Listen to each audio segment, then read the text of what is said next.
Cassie Salazar est une serveuse au Barmaid qui joue avec son groupe, The Loyal, dans un bar des Oceanside, en Californie. Diagnostiquée avec un diabète de type 1 6 mois plus tôt, elle a du mal à payer son insuline et cumule plusieurs emplois pour survivre.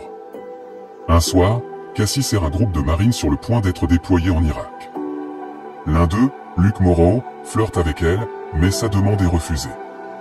Luke a ses propres problèmes, il est devenu toxicomane après la mort de sa mère, et bien qu'il soit sobre depuis 2 ans, il doit encore 15 000 $ à son dealer, Jono.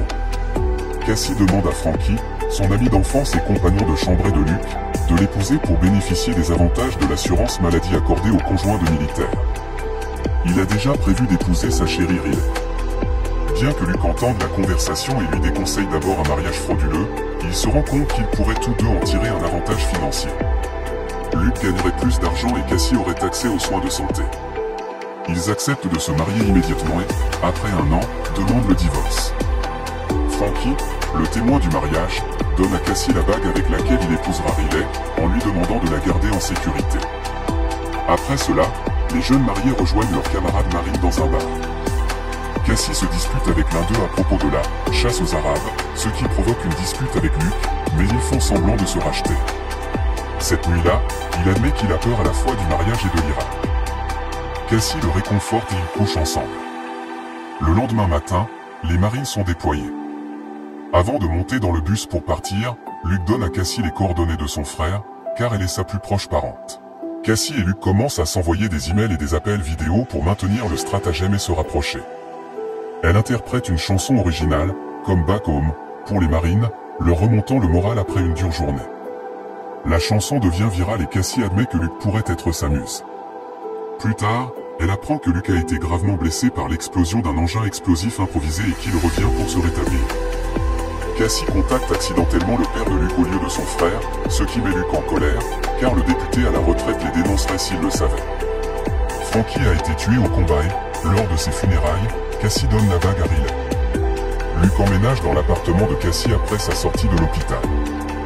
Il fabrique une alliance avec sa chaîne de plaques d'identité pour Cassie et il redécore son appartement pour mettre en valeur leur mariage pour son père, qui l'emmène en thérapie physique.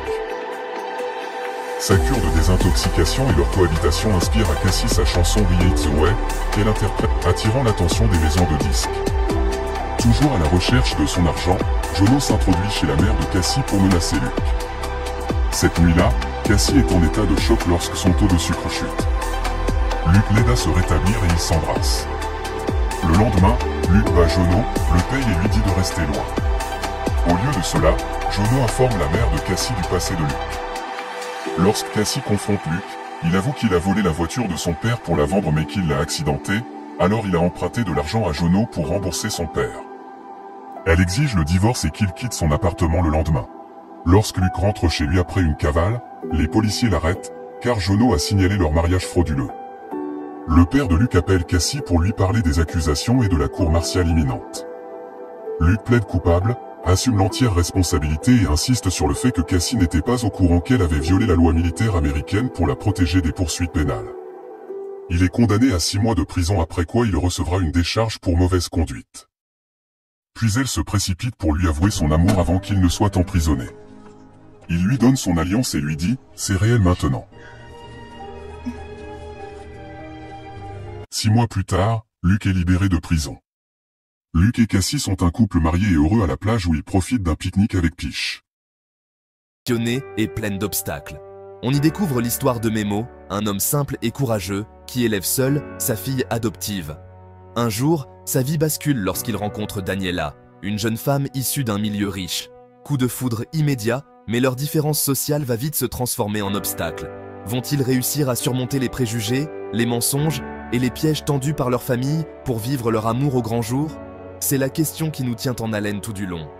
Mi Camino es a Marte, c'est une ode à l'amour inconditionnel, celui qui dépasse les différences sociales et les épreuves de la vie. C'est une série qui nous fait vibrer, pleurer et croire en la force des sentiments. Âme sensible, préparez-vous à être bouleversés. Voilà pour mes recommandations de telenovelas turques et mexicaines à ne pas rater en 2024. Ces séries sont vraiment prenantes, chacune avec son univers et son style. Dites-moi en commentaire quelles sont vos séries préférées ou celles que vous attendez le plus cette année. Et bien sûr, si vous avez aimé cette vidéo, n'hésitez pas à vous abonner